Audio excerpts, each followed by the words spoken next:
വളർത്താനുള്ള കയറൊക്കെ കെട്ടി വെച്ചിട്ടുള്ളൂ. ഇനിയിപ്പോൾ അതിൽ ഇങ്ങനെ വളർന്നു വന്നു കഴിഞ്ഞാൽ ഈ വഴിയിലൂടെ ഇങ്ങനെ കുരിശ് കയറി ഈ കമ്പിയിലൊക്കെ ഇങ്ങനെ പടർന്നു പോയിട്ടുണ്ടാകും. അപ്പോൾ അതിൽ കുറച്ച് ദിവസം കഴിയുമ്പോൾ ഇത് എത്ര സമയം എടുക്കും ഈ സാധനം 100 ദിവസം 90 ദിവസം ആകുമ്പോൾ ജീൻസ് എല്ലാം റെഡിയാവും ഈ സാധനത്തിലൊക്കെ. അപ്പോൾ ഇനിയിപ്പോൾ 1.5 മാസമായി ഇനി 1.5 മാസം ആകുമ്പോൾ ജീൻസ് റെഡി.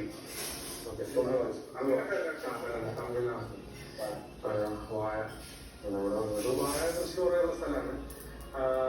ഇവിടെ വാഴ ചില ഭാഗത്ത് നമ്മളെന്താണ് അങ്ങനെ അപ്പുറത്ത് സൈഡിലേക്ക് പോലെയൊക്കെ വാഴ ഇല്ല. അവിടെ ഭയങ്കര കാറ്റാണ്. നമ്മൾ വാഴ വെക്കാൻ വേണ്ടിയിട്ട് പക്ഷേ ഈ ഭാഗത്തേക്ക് കാറ്റ് കുറവാണെന്നില്ല. അവിടെ വാഴ കൃഷി കൂടുതലുണ്ട്. പകൽ സമയത്തും ഇവിടെ കമ്പിയിൽ ചെറിയൊരു സ്പാർക്ക് ഉണ്ടാവും. കാരണം ആളുകൾ